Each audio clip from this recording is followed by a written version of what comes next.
Hello everyone, and welcome to the Castellani Art Museum. My name is Edward Millar. I am the curator of folk arts here at the museum. I want to just thank everyone for coming out today. This is going to be a really exciting music program, I think. There are a few people I wanted to thank who helped make today's program possible. Before we start, Jen Liu and the Chinese Club of Arts in New York, they helped quite a bit with planning. Soldier Bakar has also helped quite a bit, and Mitzi Collins, Karen Canning, sort of out east of it, that also helped. So this has really been a very collaborative program from the get-go, and also thanks to my wife who's kind of helping with a few sort of last-minute running around things, and Dave as well. We'll be taking photos. Dave is Julie's husband, which we'll talk about in a minute. And also thanks to Avery Richardson, our work study here at the Castellani, who will be making sure that everyone can see what's going on. Because sort of the lack of foresight on my part, I realize with lack of instruments, it is kind of hard to see when you're farther away. But we found a solution, so thanks Avery for helping us out with it. So today's program, finally thanks to all the musicians who are up here joining me, Julie Delansky, Eva Penton, and Jeff Horner as well. They were instrumental in really kind of brainstorming the idea and how to kind of present and share the knowledge with everyone. And it's really very warming to see so many people come out today. So the structure of the program is going to be a little bit different. It's going to kind of think of it like a conversation with and about instruments, basically. We'll be taking turns talking about 3 different topics. We're kind of focusing on an overview and an introduction of each instrument. Then we'll go into the history of the instruments and the experiences playing it. And then we will also talk a bit about the music notations, compositions, and the music modes for each instrument. What makes something sound really nice. Because that changes quite a bit. So, how many people here have ever heard the word zither before? Okay, that's a good number of you. So zithers, for those of you who don't know, they're basically it's a class of instrument where the strings pretty much cover the length of the soundboard or face the instrument. And what's really awesome about this type of instrument is you can find examples of it throughout the world. So, just the other day I found there's a type of zither called an inanga, which is like this, it looks like a trowel, basically. And in Iceland, they have something called a langspiel, which they play with a bow. But today, we're not doing any of those. Today, we're focusing on 3 examples, 3 local musicians, hammer dulcimer, Julie Delansky, Eva Penton on the Chinese guqin, and Jeff Horner on the Turkish kanun. So I guess I'm kind of the MC for the event. So what I'd like to do is I'd like to, if everyone can join me in thanking Julie, Eva, and Jeff for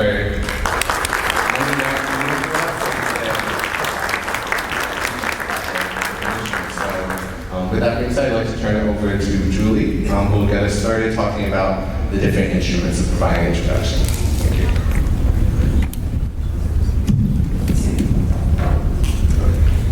Hello, everyone. I like the fact that Ed called the program Strung Together because, as he said, the Zither family is, a worldwide family of instruments and found in almost every culture. And as he said, defined as a wooden box with strings stretched across the length of the soundboard. So the hammer dulcimer is a trapezoidal wooden box with strings stretched across the soundboard. This particular instrument has 42 strings. It's made of several different woods. In the soundboard is mahogany and redwood. It also has rosewood bridges, and it has maple on the end rails. The hammer dulcimer kind of flies below the radar. I mean, you don't really see it on television. You don't see it a lot. There are, however, many players in the Rochester area. This is a percussion string instrument, like the piano, struck with hammers. The hammers are collectible to players. Players like to have more than one. They come in different sizes, different woods, different weights. Most of them have a soft side with a material. This has leather on one side, and then the hard side would be the louder side. I call it the loud side. I call the outside voice, and the soft side I call the inside voice. That's not necessarily so, but I know that when I play outside, I will usually use the hard side. Now, the hammered dulcimer has two bridges. There's a treble bridge in the middle here, and we play on either side of the treble bridge. And here's the bass bridge on the right side, and we only play on the left side of the bass bridge. We never play over here. And now these instruments come in a variety of sizes, and the sizes are denoted by how many courses of strings are stretched across these bridges. This instrument is a 16-16, meaning 16 treble courses and 16 bass courses. It also has a couple other extra notes here, so you can play some chromatic notes if you'd like to. There are many makers of hammered dulcimers. This instrument was made by Masterworks in Oklahoma. It's a typical example of a fine instrument. You can build them yourself if you're a woodworker. You can lease an instrument. You can buy them used, like I did on eBay. That's where I found it. So this first tune I'm going to play is a little Irish tune, and I'm going to play it through once with the soft sides, and then once with the hard sides, so you can hear that difference. All the way to Galway.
The next tune I'm going to play is an English dance tune, and it's very popular with hammered dulcimer players.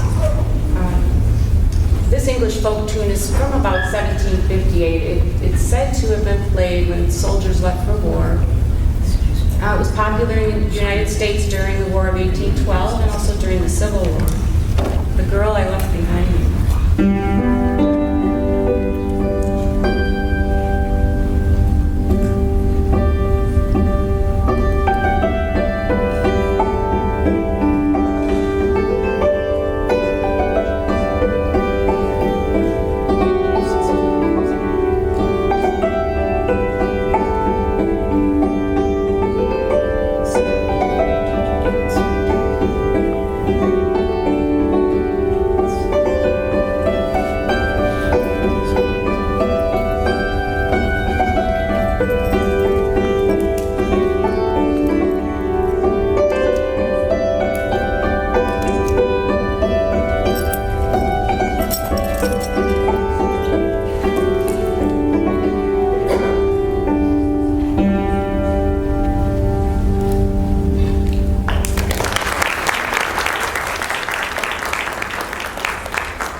Thank you very much.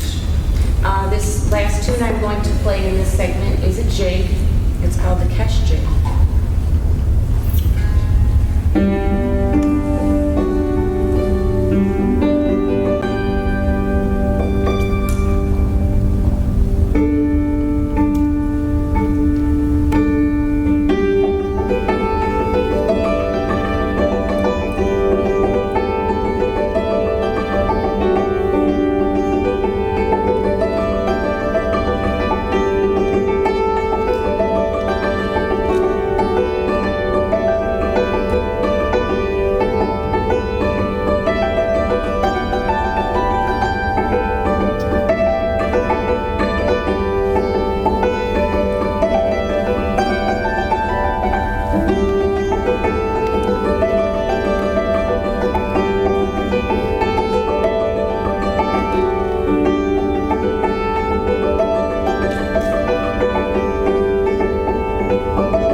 This antique Chinese instrument named the guqin to all of you guys.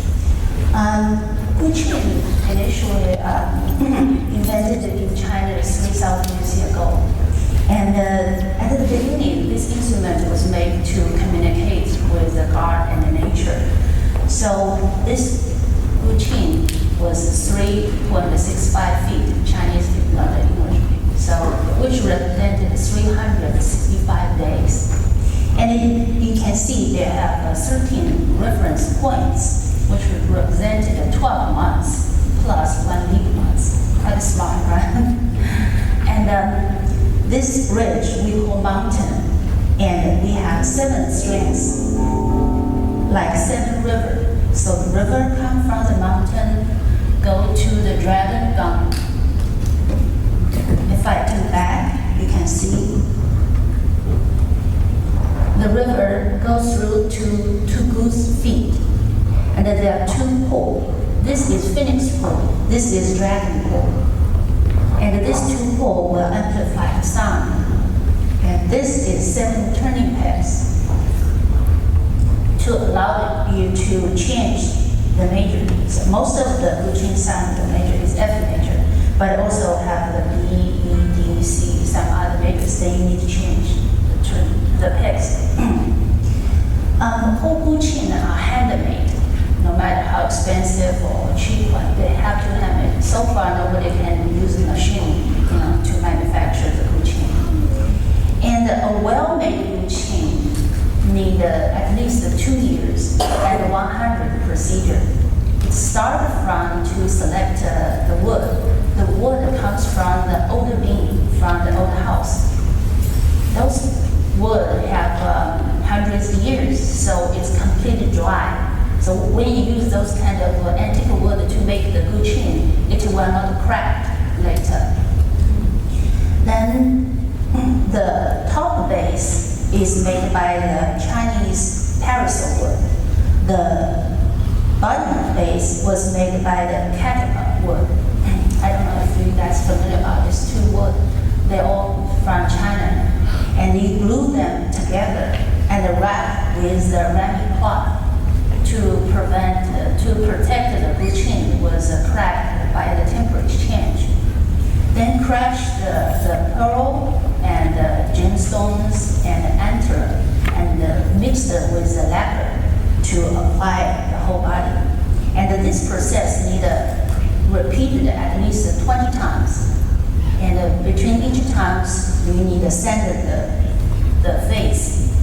That will make the whole guqin looks have a beautiful appearance and very unique sound. After that, then you need to use the Chinese lacquer. That is a very special lacquer from the Chinese lacquer tree, nature lacquer. And this lacquer are very difficult to deal with because I was 80% of people were allergic with that.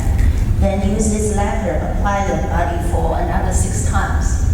each time you have to let it nature dry. You cannot put it in the oven, to make it fast dry because it will crack. So it's very difficult to deal with. That's really going to take 2 years. A little guqin, we normally just use 2 hands. Don't have any other tools, just 2 hands. Right hand makes the sound.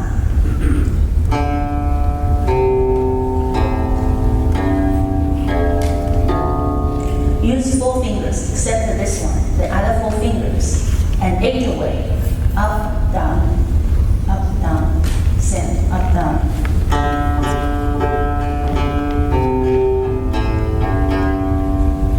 And the left hand will add more different sound. For example, like a harmonic.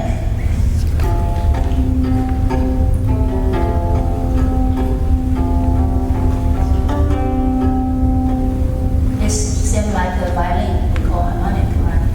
And also you can push the string down.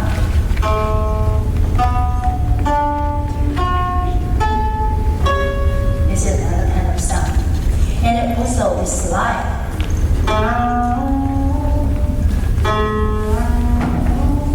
And the violin.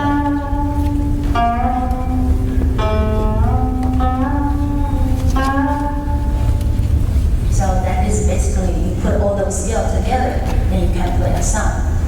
And then today, the first song I'm going to play named Drum Madness, which was written by a scholar named Ranji 1,700 years ago.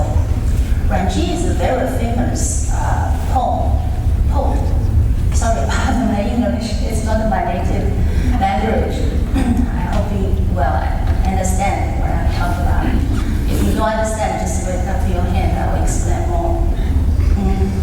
So he was a very famous poet, but he very sick of the darkness and unfair of the social. So he ran away the city and lived in the mountain in the bamboo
of its history, and this is the most recent shape, and it has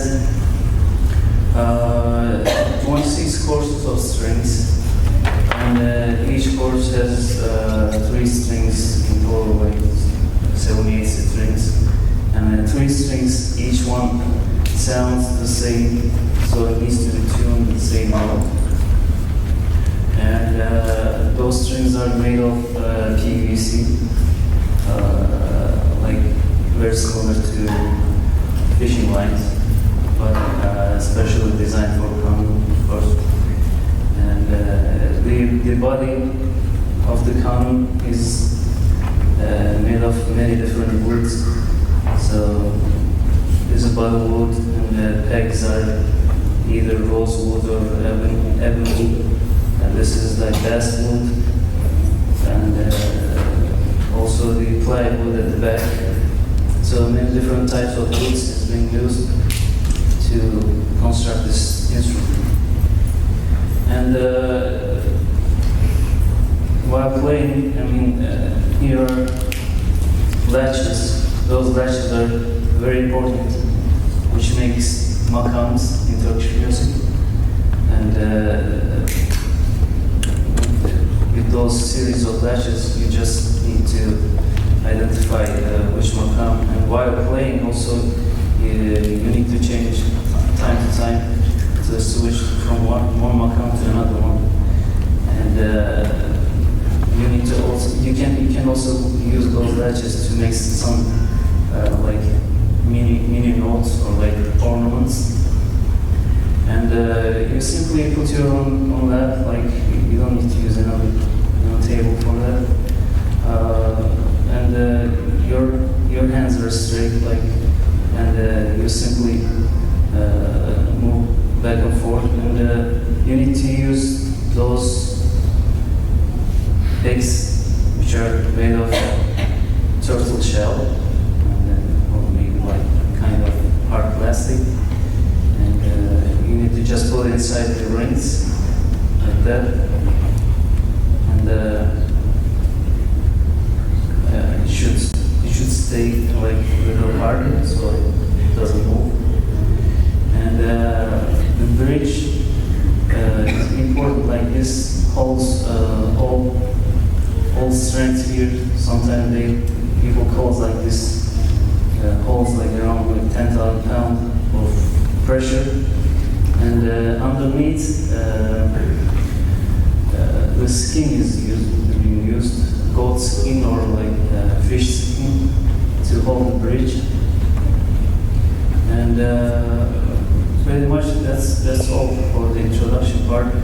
And today I'm going to play for you a song, a very old one actually, like around the end of the 19th century. Its name is Chechen Krizi, in English Chechenian Girl, in Hüseyni makam, and it was composed by Tamburi Cemil Bey. So he is a tambur player. Maybe some of you might have heard of that instrument. And it was very popular in the area, still very popular. And I hope you will enjoy it.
unfortunately, due to shortages, Julie and I do have to share a microphone. So I'm not stealing anything from Julie. One thing I forgot to mention is at the end we'll also have kind of like a question and answers, and afterwards you guys are encouraged to kind of hang around, and everyone, Julie, Eva, and Chuck will be here also. So in this section I thought we this is the general format, we're going to be taking turns and talking and playing a few songs. So in this section we're going to focus on history, because zithers have been around for quite a long time, as Julie, Eva, and Jack have kind of mentioned their respective instruments.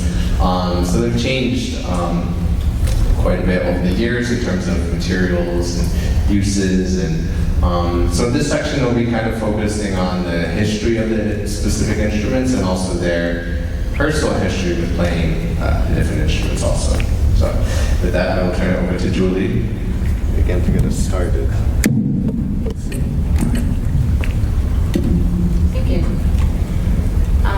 The history of the hammered dulcimer.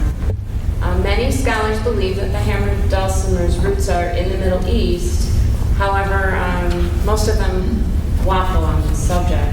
The first real evidence we have of the hammered dulcimer is from the 12th century. There's an ivory carving on a book that clearly shows the instrument. Now, in the 14th, 15th, and 16th century in Europe, it was a very popular instrument in folk music and also used in high art.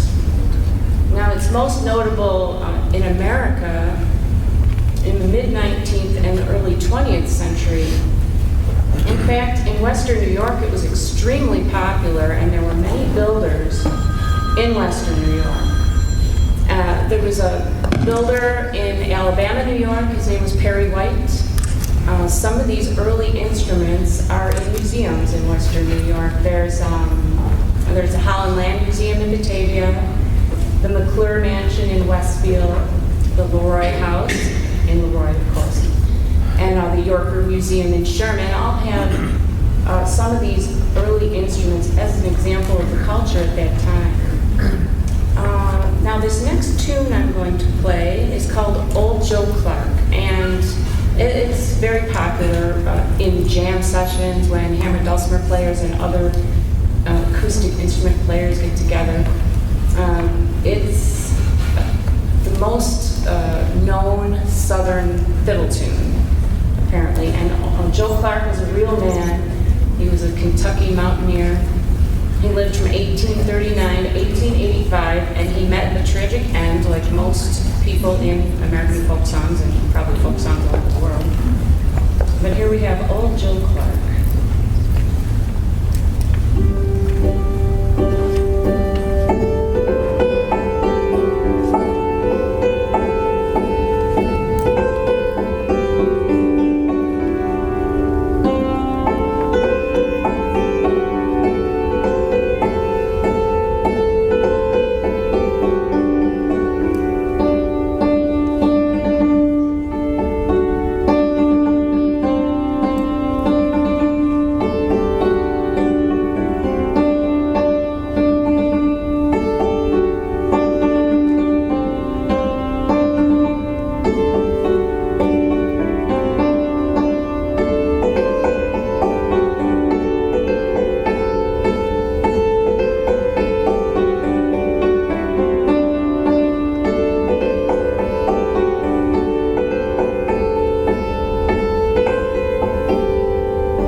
Sort of people made outlandish verses, and it was child's like a play tune. And what I read was that there's up to 90 stanzas recorded of that tune.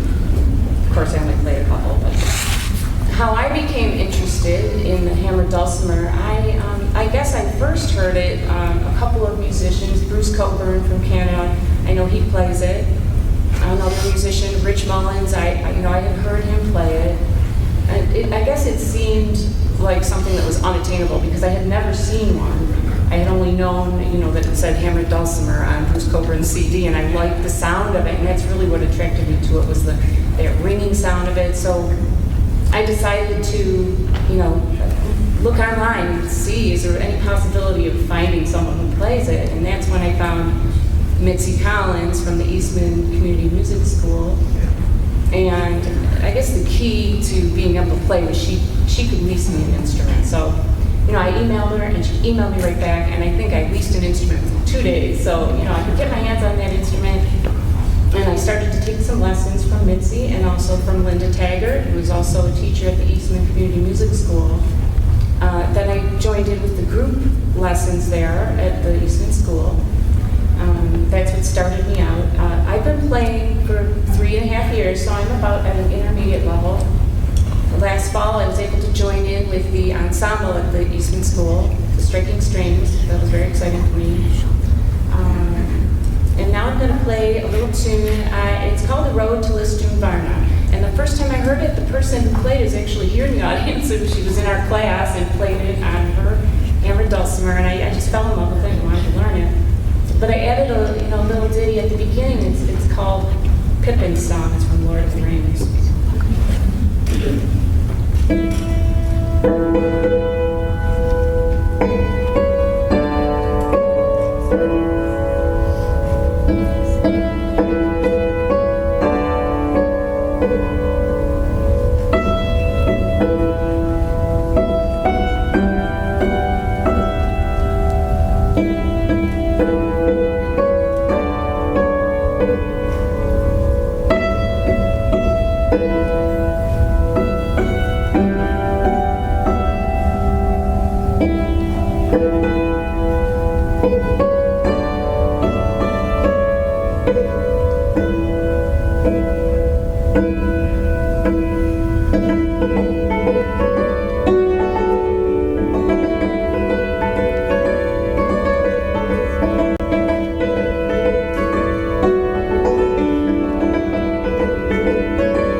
Back to our Western New York connection, because there was a man who lived in North Tonawanda. His name was Paul Van Arsdale, and he is a very good dulcimer player. And he learned from his grandfather, Jesse Martin, and Jesse Martin was an extremely popular musician in the Western New York area. Jesse Martin lived from 1854 to 1939, and he played all over Western New York and northwestern Pennsylvania. In 1930, he went to live with his daughter, and that's when he taught Paul his playing styles, jigs, reels, waltzes, and Paul Van Arsdale wrote this tune, I'm sure inspired by his grandfather, and it's called the Dulcimer Reel.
As I mentioned before, guqin was invented in China 3,000 years ago. And the guqin was a refined scale music instrument. Chinese traditional music was divided into 4 categories.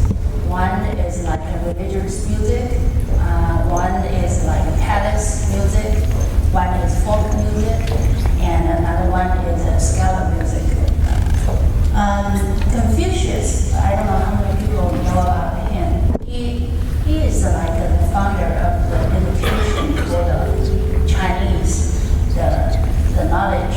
So he writing the first Chinese poem book at 500 BC, which named the Book of Song. He used guqin to play and sing those songs to teach his students. And guqin was one of the basic skills for the Chinese scholars and the nobility. There's 4 basic skills. One is play guqin. One is Chinese calligraphy. Another one is Chinese painting and Chinese chess. So if you are the nobility and if you are the scholars, this is the 4 basic skills you have to learn. Like in Han Dynasty, which was like 1,400 years ago, the scholars, if you want to apply the official job, you have to pass the test. One of the tests is you have to grade 9 song, guqin song. The Tang Dynasty is the golden era for guqin. The best guqin all made in Tang Dynasty. And they still have like 5 or 7 pieces antique Tang Dynasty guqin still collected by the Chinese museum. And like the Zhejiang Museum and the Forbidden City Museum, of course. And very unique, I think, is the museum will allow the guqin master to use their collection to play the music in their public concert or even their personal concert. I think it's very, very unique because those antique guqin have at least 1,000 years history. But I also think that is a good way because the instrument, if you put it in the cabinet, what's the meaning for, right? So the best way to protect the antique guqin is to play it. I come from a city, before this program started, some people come to me and ask me where I come from. I come from China, and a city named Suzhou, which have a 2,500 years history. And this city is the center of the art and handicraft. And every first Sunday, all over China, everybody who like guqin and like to listen and play guqin, the first Sunday of the month, they will gather together in Suzhou, a garden and the Yi Garden, play together, and even sing the Suzhou opera. And this tradition already kept for hundreds of years. So I know about guqin since I'm a little girl. But I did not make my decision to play it because guqin for me was a little bit slow and peaceful. Not good for young men, you know. We more like pop music, not this kind of too peaceful for me when I was young. Then until 2008, which is Beijing Olympic opening ceremony, front of the TV. And there's a Chinese painting, a huge landscape painting was unrolling slowly in front of me and with the guqin sound. Wow, that moment is amazing. You know, imagine the whole world was looking at the TV and you heard the very ancient sound. So at that time, I made my decision. I want to learn guqin. I have to catch this Chinese culture. I need to forward to all the world. That's my mission, I told myself. So luckily, the city that I lived, Suzhou, had a lot of source. So I found my teacher in China called Shifeng. Actually, I have two teachers. They are mother and daughter. So the mother, I call her Lady Ye. She is 94 years old today, and she still has very sharp mind and still play guqin. So another benefit is if you play guqin, you have long life. And it's still very clear mind. I think it's true, you know, because you move your finger all the time. It's a good exercise. So I learned from my teacher and her daughter. And the more I learned about the guqin, I just in it, you know. I feel the sound is so unique, and it will make you calm down, peaceful immediately. And also, it's also have this strange power. For example, like a lot of Buddhism and Taoism, they play guqin. Buddha and Tao, they are the two main religions in China. I think most people heard about Buddha, which is from India. Tao is from China. And do you know about like Tai Chi, Qi, Feng Shui? That's all Tao. Tao religion is more about like how to use the energy of the nature than to make your body more healthy and more in the mother nature.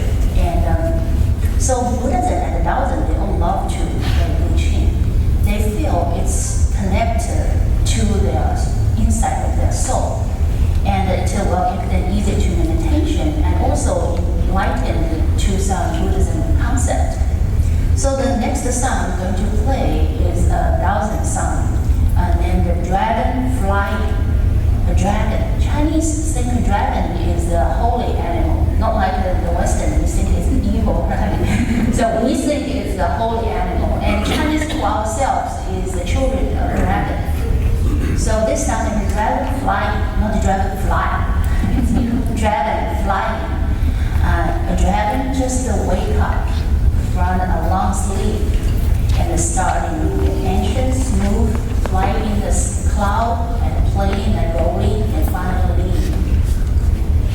This song you will feel very different like any other song you ever heard. Probably don't have very certain beat, sometimes fast, sometimes slow. Maybe don't have the certain rhythm, just very unique.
Okay. History of kanun actually it goes back to the 5th century. Very old instrument, and especially in the civilization of the Anatolian Mesopotamian region, and also in Egypt, like northern Africa, was being used. So, and it was Middle Eastern region mainly, and also popular in Greece and Armenia as well. In Europe, it was started being used in the 12th century. Around 12th century, it was called at that time kanun, and in Europe, and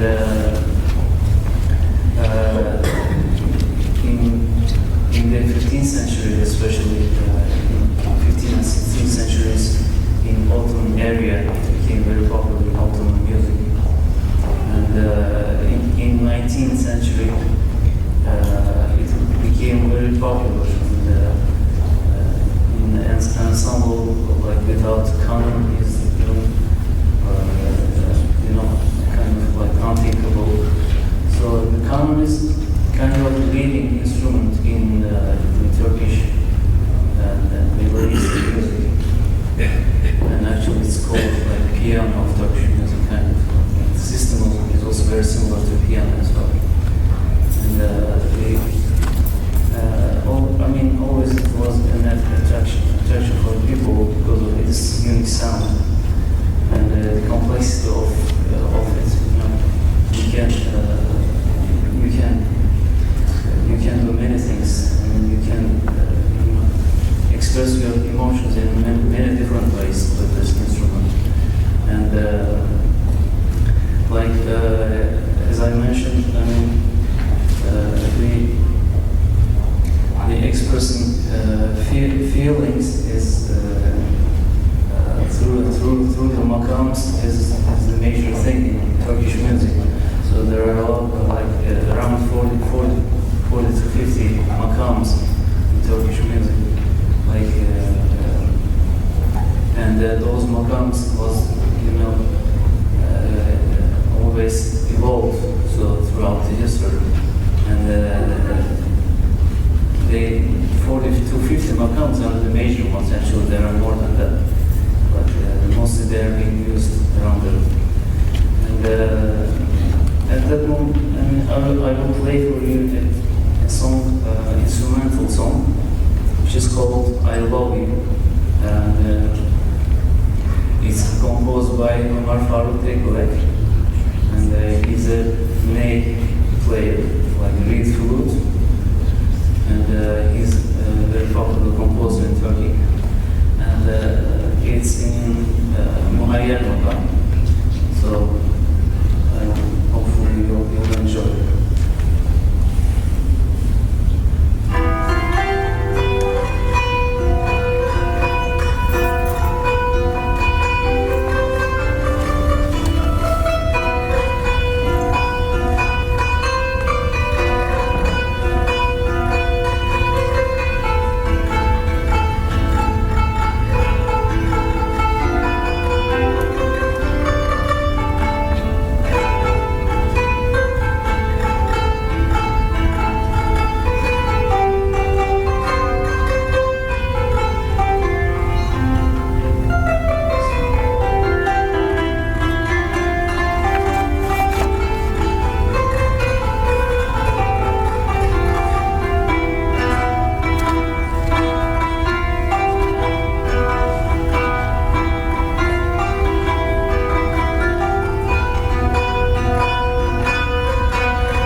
one of the things that maybe people are starting to pick up on, and sort of the focus of the next section, is about the different ways that we kind of think about what makes music beautiful or what makes it kind of aesthetically pleasing for our ears. Whether it's differences in rhythms, if it's a different type of tone, if it's different types of techniques that are used when they're played.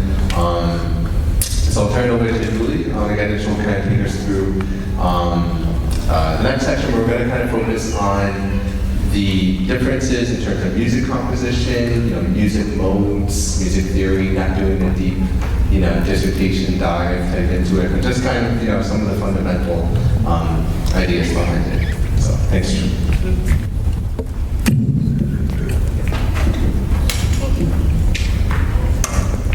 Now, the hammered dulcimer is constructed on a circle of fifths, so that striking a note on the left side of the treble bridge will give a note a fifth higher than striking a note on the right side of the treble bridge. For example, D, and right across from that is G, and so on. And this makes it easy to transpose music, and I'm learning more and more theory as I go along.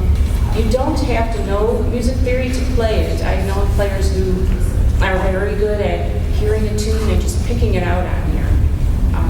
Of course, the more music theory you know, the better. On any instrument, the better you would play. Now, on the hammered dulcimer, you have markings on the bridges here. So there are 4 courses between each marking. So in this section, we would call this the D box. So if you're playing in the key of D, most of what you play will be contained in there. Up here, the G box.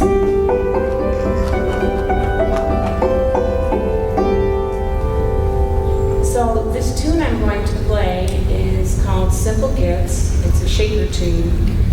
I'm going to start by playing it in the key of D, and then I'm going to play it in the key of G, and then I'm going to play it in the key of D an octave higher than that first tune, that first space.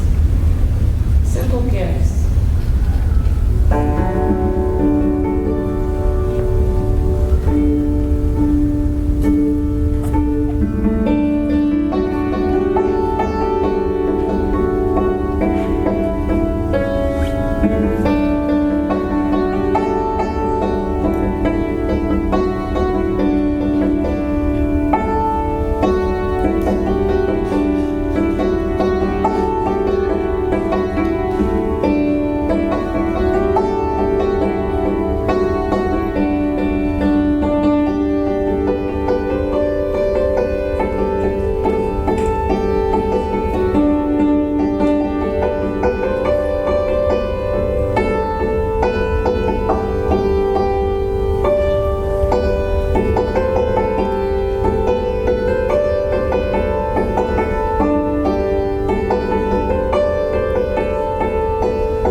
It does actually have sound holes that have Irish design, Celtic knots, and it's not an Irish instrument. It's just recently become popular in Ireland.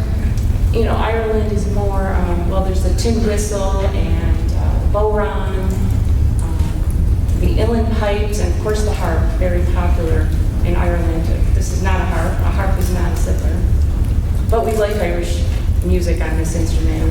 We play a lot of it, we feel like it sounds good, and this next tune is another Irish tune, and it's called Harvest Home Hornpipe. It's a hard shoe dance.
if you miss a note, you're covered by it, or a lot of times I play with my husband, he plays the guitar with me.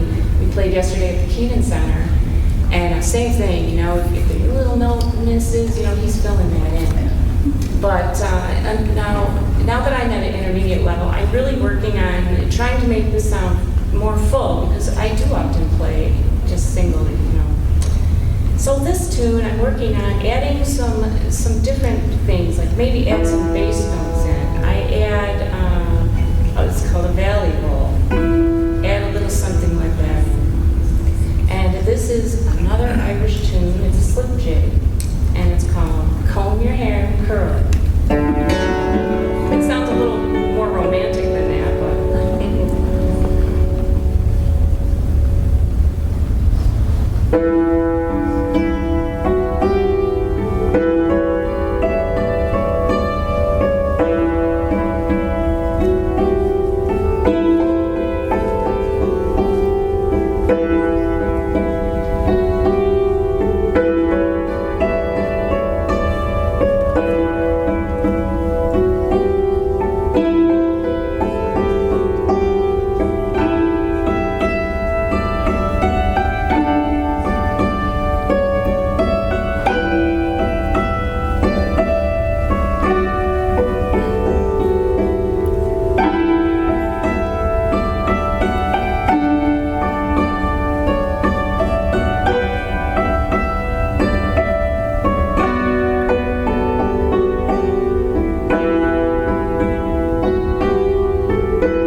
That's why I have teachers to help me. There are many festivals around the United States, hammer dulcimer festivals. There's one in Michigan every July, and it's in Everett, Michigan. It's the largest hammer dulcimer festival in North America, and I think all hammer dulcimer players would like to get there at least once. I'm hoping to go this year. The hammer dulcimer, I think I mentioned, is very popular in Rochester. There are quite a few expert players there, and that's where the Striking Strings ensemble is. And the Striking Strings are at the Fiddler's Fair at the Genesee Country Museum. Every year, they've been there 10 years, they have a tent there, and it's really something to see. And if you talk to the people in the ensemble, many of them will say that's where they were exposed to the hammer dulcimer. So I encourage you to get out there. It's pretty amazing.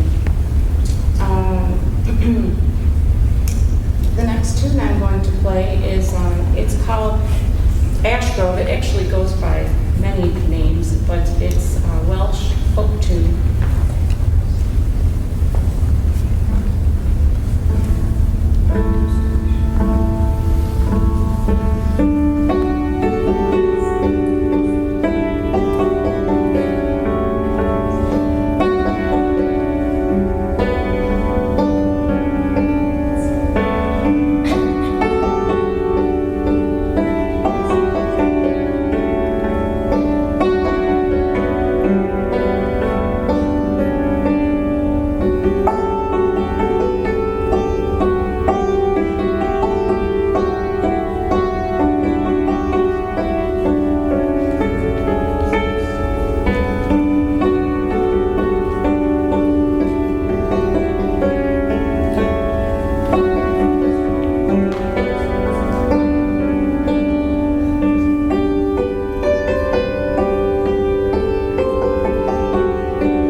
you know, let's say you do hit a wrong note, they don't want to be heard, you can just step on that pedal and quiet that note, which would be nice, but it doesn't have that.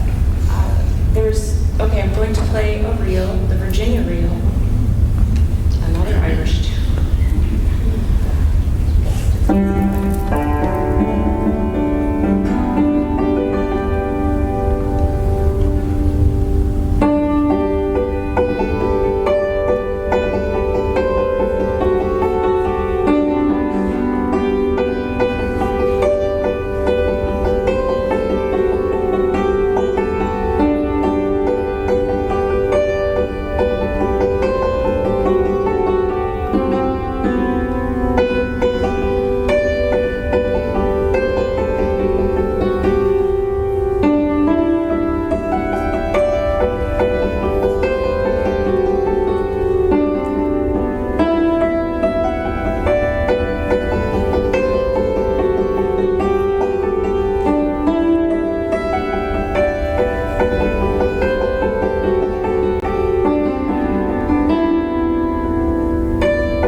Talk about the guqin. I need to mention about the guqin music sheet we call guqin score. Guqin scores are written by the guqin character. What is guqin character? It's different like Chinese character.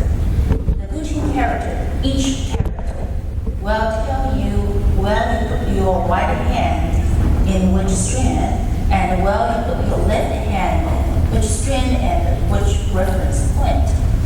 So all those information in one character sounds complicated, but actually, you know, today we don't have that whiteboard I can write on. Normally, you know, if I explain about the 20 minutes to 30 minutes, all the students will understand how it works. But today we just don't have too much time. You just know, you know, guqin, they all write by the guqin characters. So. Now everybody using the stuff for that, right? But the guqin music cannot translate to stuff format directly. Why? For example, the Dragon Madness that I played before, there's one like this. Do you remember? So if you write by the stuff format, it's so. It sounds no fun, right? But the guqin character, they will tell you, you know, use which finger. And it's fun if you even do the same song. If you use a different finger, different way, it's have a little bit of difference by the sound.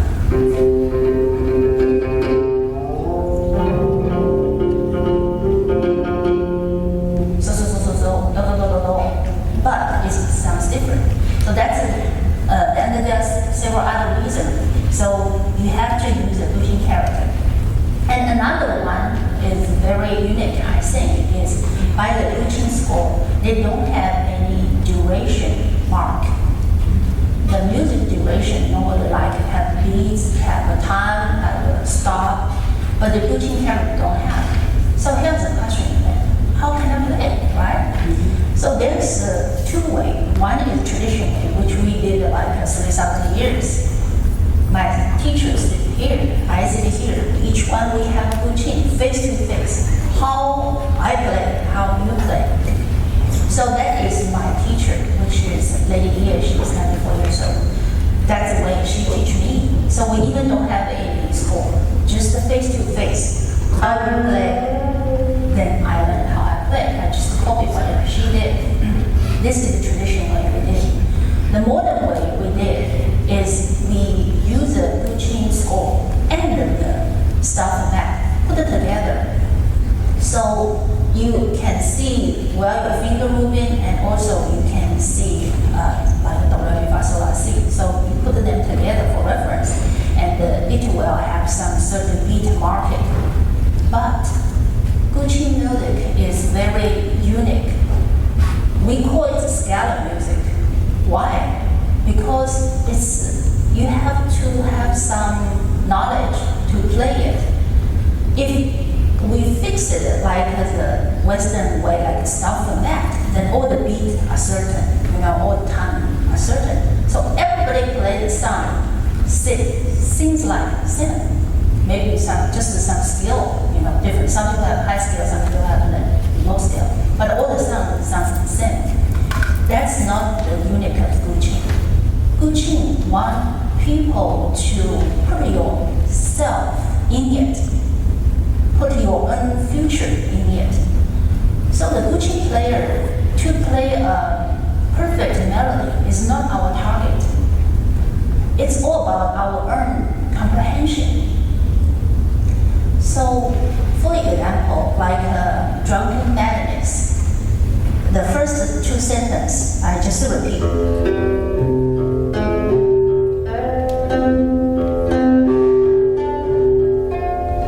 Right? But for Western music, maybe this is a triple beat. Dum, dum, dum, dum, dum. So it's boom, boom. First one is a downbeat, then two upbeat. But I don't play that. But if I play like what do you think?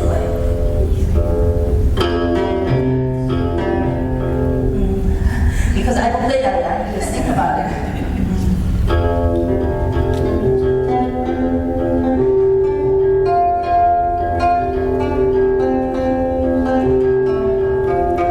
Right? This is more Western way. But why I don't play like that way? I have my own opinion. First, do you remember Drunken Madness? I talk about the background. It's the writer was so sick about the darkness and unfair social, he sort of ran away. And he quit his job and he drunk every day. So probably he's not so happy, right? But if you play like sounds very happy, you feel like it sounds like a drunk madness. It's a happy guy, right? So it's not to match the background. What I played was like, first one is down, first one is up and down, up.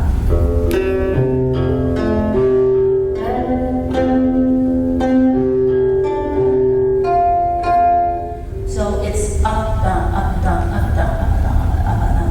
Why I play like this way? Let's think about it. If we drink and get drunk and you drive, the policeman pull you out. I don't know about in Western, but in China, one way they test if you're drunk is ask you to walk the street. Can you walk straight?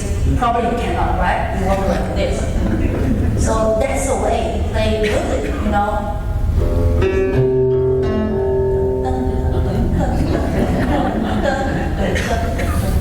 So it's not so stable, The drunk madness, when you walk, you don't walk like right? You walk like this way. So that's amazing to me, when you got the music sheets, you don't just, okay, here's the sheets and I play. You need to think about it. How I play, why I play. Yes, I learned that beat from my teacher, but sometimes I don't play exactly like what she played because I have my own opinion. And I have another example, like a song named Beautiful Evening. So at the first song, the first sentence is very simple, only have 4 notes. So, la, do, do. So first 3 is 3 harmonic. 1, 2, 3, 4. Let's say it's only 4 sounds. So, la, do, do. And I have another teacher, which I was really watching his online lesson. So he is from the Shanghai Music University, also playing very, very good. That's when I watched his video. And his idea is just like the stuff format. So, la, do, do, so, la, do, do. So the line is like, all the stuff format, you all have this line, right? So, la, do, do. Then you play it, you should like,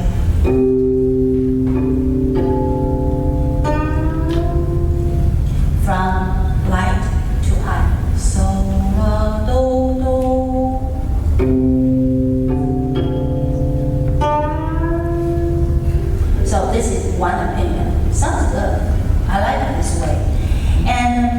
Another teacher, which is Lady Ye, she's 94 years old, I mentioned before. And her opinion is, it's a beautiful evening, the sun and beautiful evening. So beautiful evening, probably it's quiet evening. Probably nobody will think a noisy evening is beautiful, right? Most of the people will think quiet evening is beautiful. So let's say it's a quiet evening. How to let the people feel the quiet? Most of the people say quiet is silent. No noise is quiet.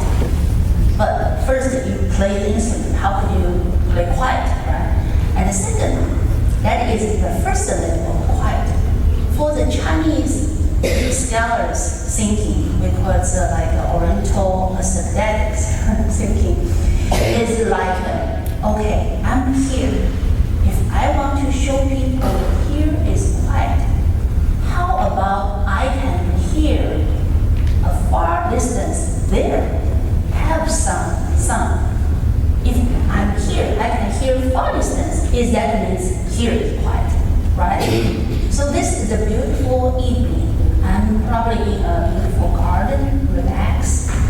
Then I hear far distance have a temple. Because it's evening time, so they will hit the bell to call the monk to pray. So why not the first sound? We make it belong like a bell.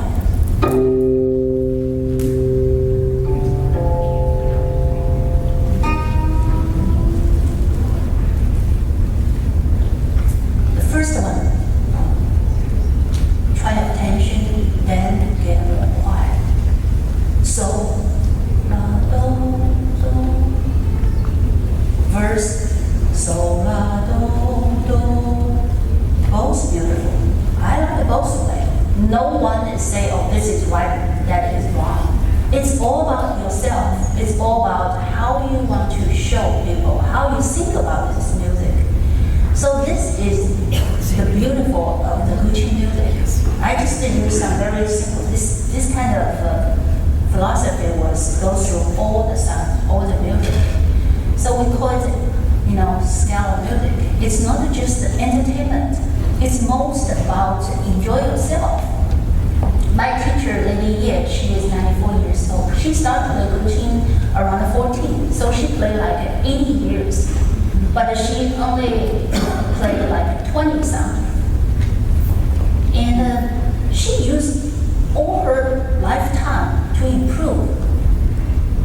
Yes, maybe 5 years ago, I think I want to play like this way. Then after 5 years, a lot of things happened to myself.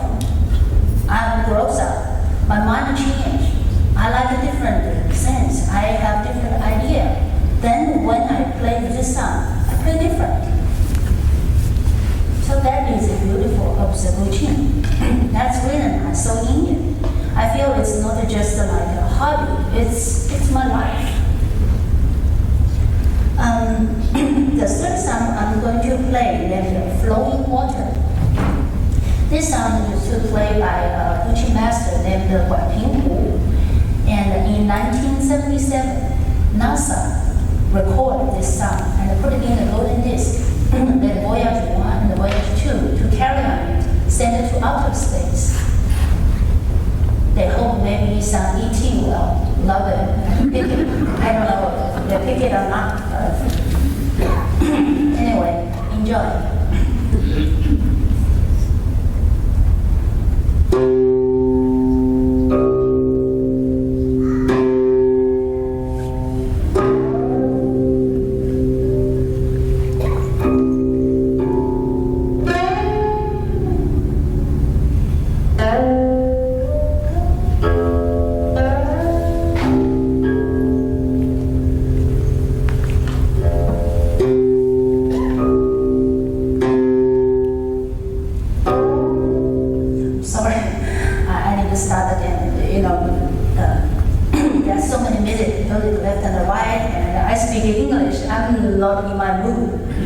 I'm sorry, apologize.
So when all latches are like flat or all straight, it forms flat.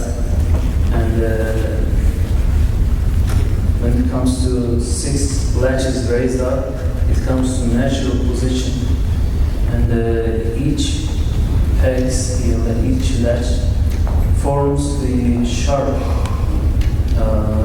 notes.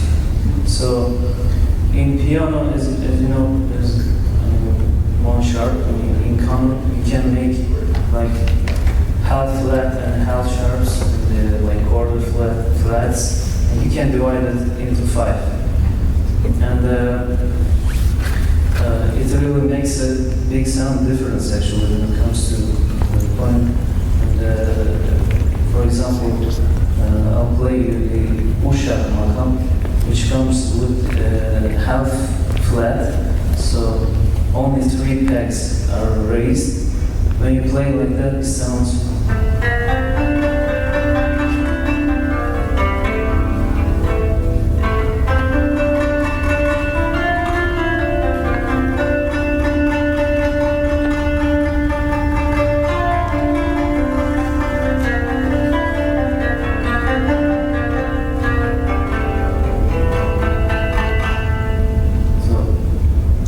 This is uşak makam, and I'll introduce you to the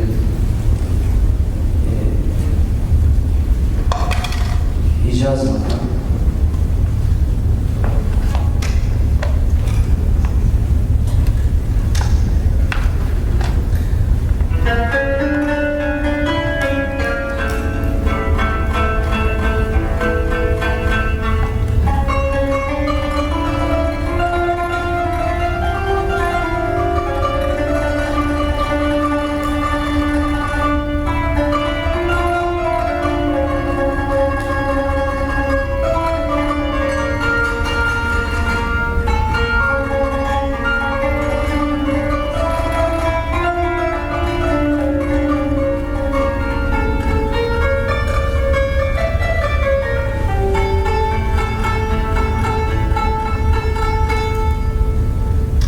This is Hijaz makam, and all songs, like most of the songs, are based on makam.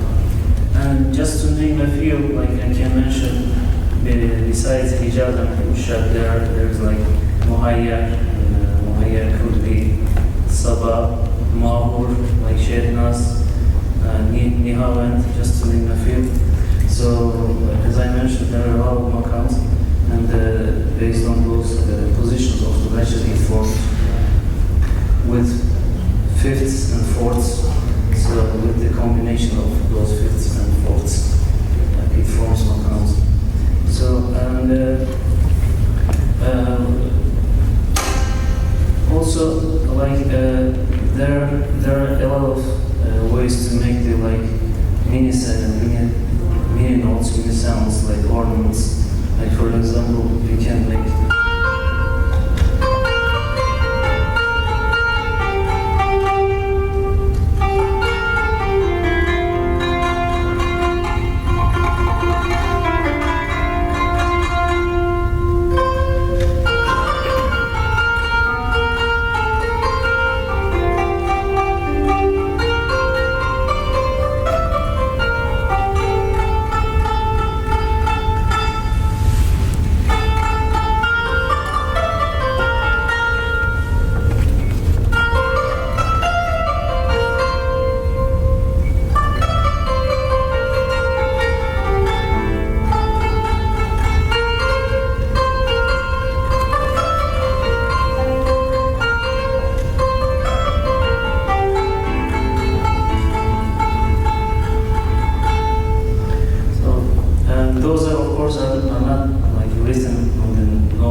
heard that you forgot the colors of my eyes, and the lyrics I wrote it like that, too precious.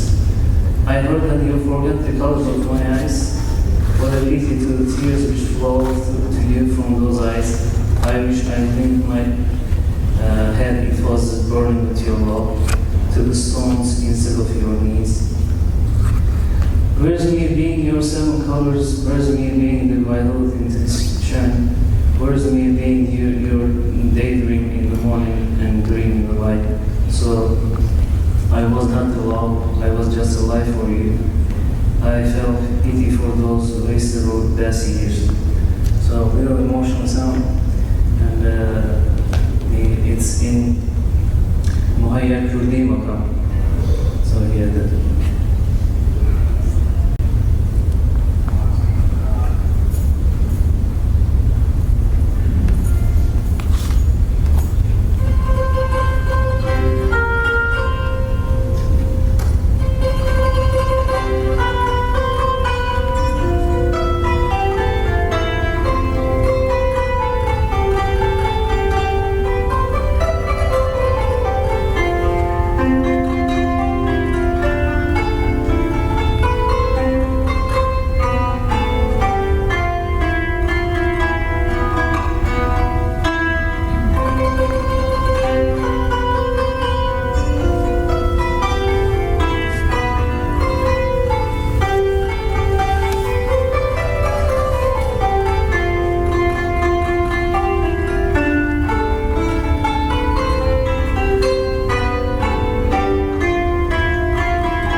How are we doing on time? Oh, it's almost 4 o'clock. I thought if everyone wanted to join me in thanking Julie, Eva, and Rajat.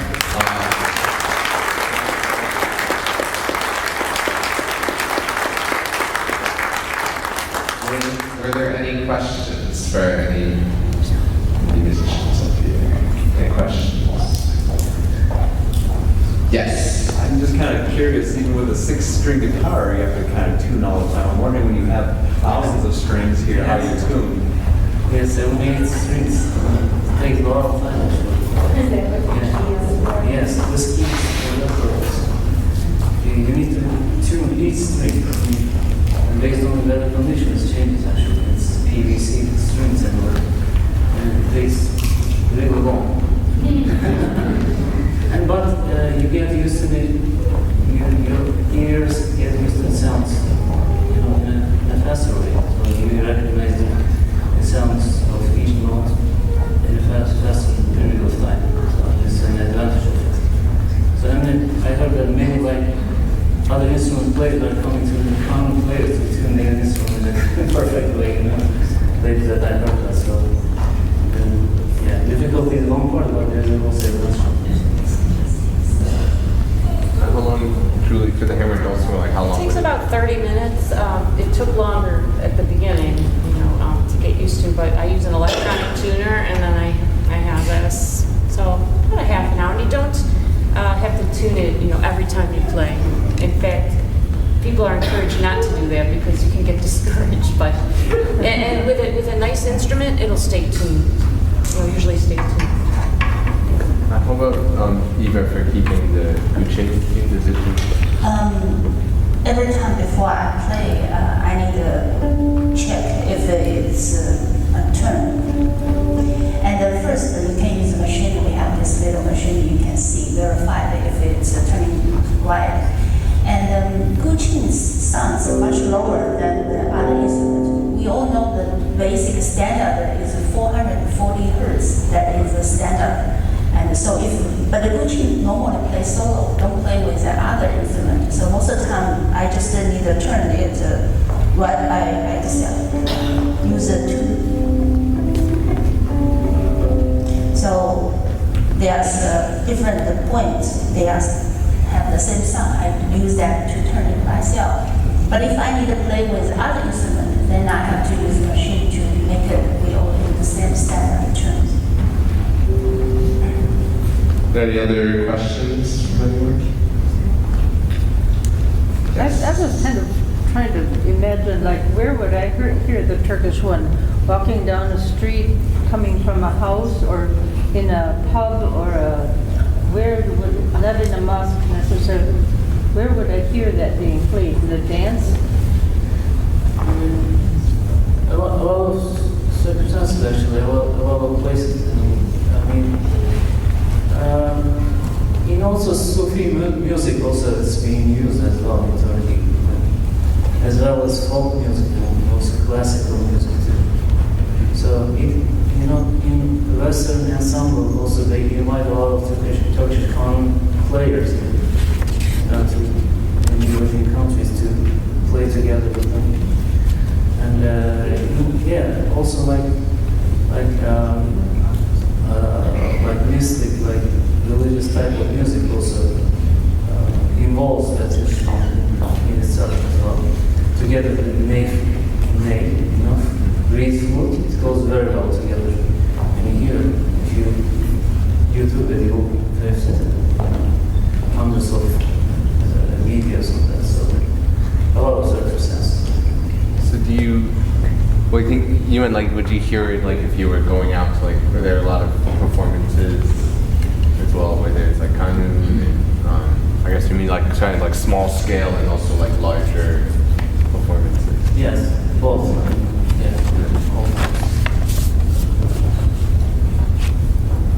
Yes. Question for Eva.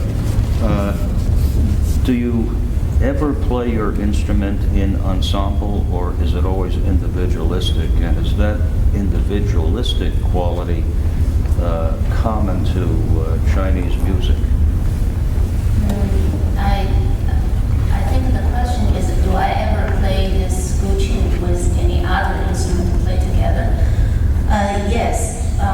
The guqin, the best friend named Shang, which is made by bamboo, and you blow it. So that is their best friend. They always play together, and they both are very low, so they can match together. And I also played this instrument with one of my friends. She played erhu. Erhu is 2-string. So one time, the Mother's Day, we have like a Mother's Day program. So we play together.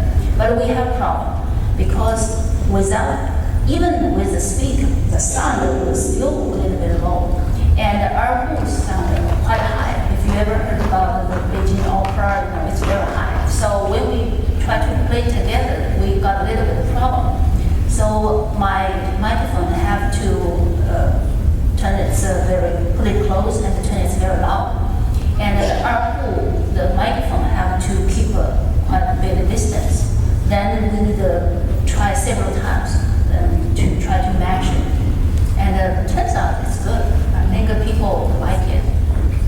And also guqin play with piano together, not me, but I heard about some other guqin master play with piano. I personally don't like that too much because piano, you push it to have a sound, right? So for me, it's most of sound, different sound. But the guqin, we call it sound and yun. Yun is, we call it like this. We think it's the spread of the art. It was like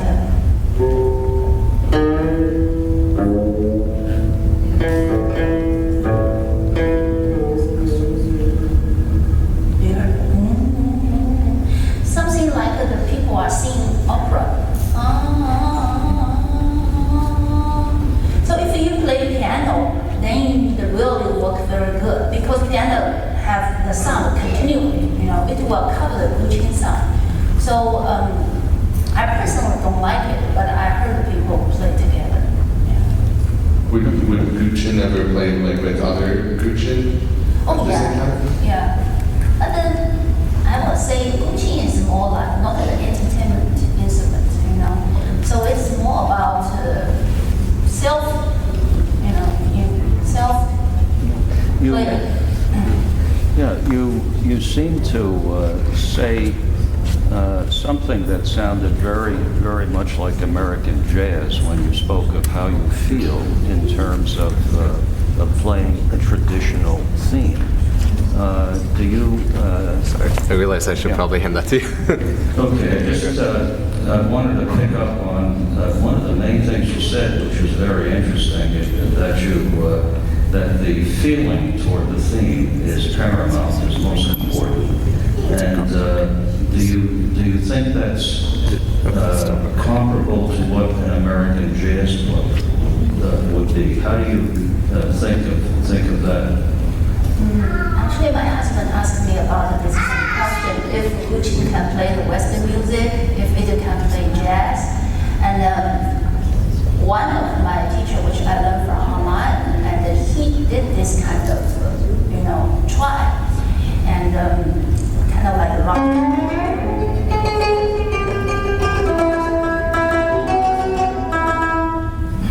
But yes, you can play like this way, but it don't sound like guqin. Maybe I'm more considerate. This kind of instrument you can play. Everybody can play this. You can play like a jazz.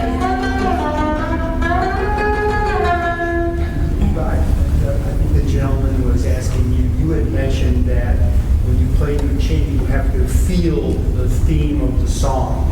It's similar in American.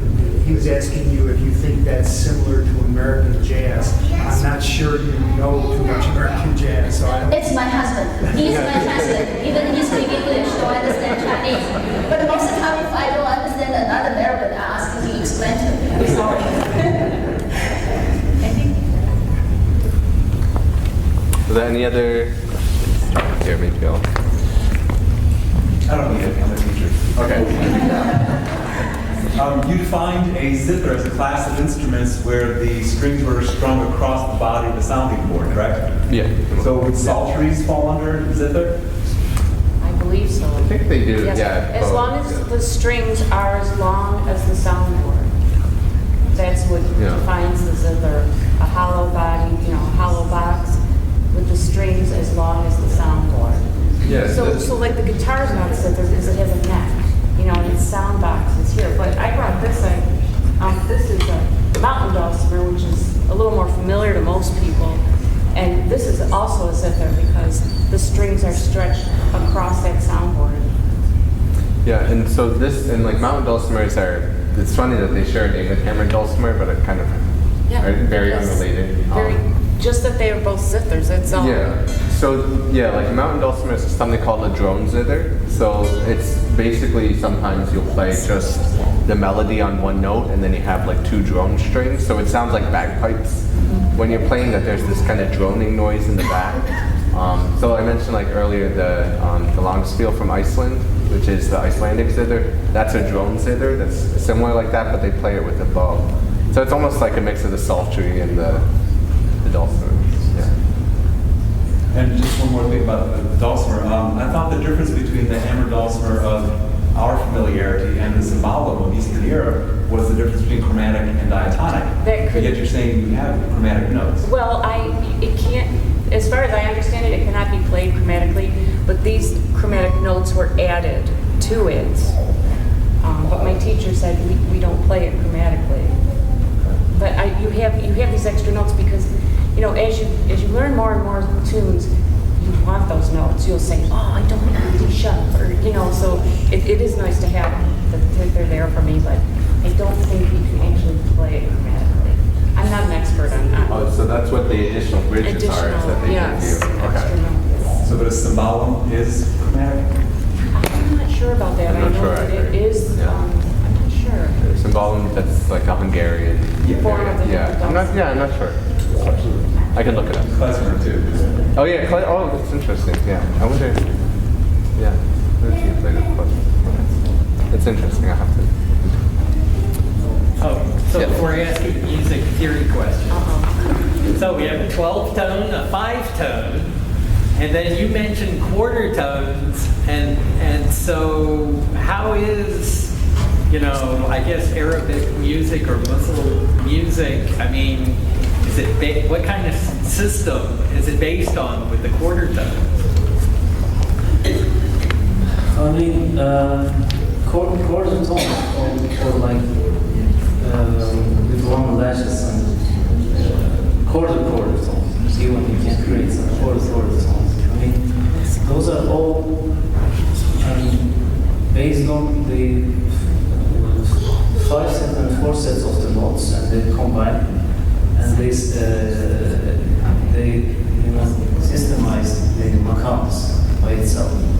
So many different musicians throughout the history came up with the ideas of makams by using those lashes. And kanun was actually created, according to that, the kanun was created kind of at that moment to systemize those makams. Like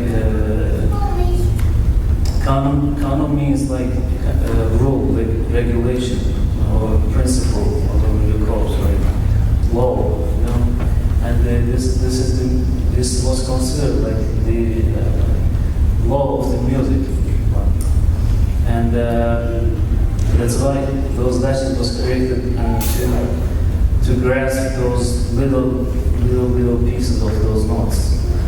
So, I mean, this is how they came up. Like some of the notes can be divided into even 10, not the quarters, like 10 pieces, small pieces, and some of them like a little more than that.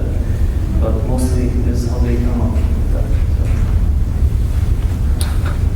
Great, yeah, thanks. I think that was, hopefully a takeaway from today is a lot of different, now everyone here is, living in Western New York, and then, pretty much an hour of each other, and it's all these different ways of thinking about music and how to play, and how to kind of compose music, how to play. So I think that's all the time we have for today. I'd like to thank Julie, Eva, and Rajat again for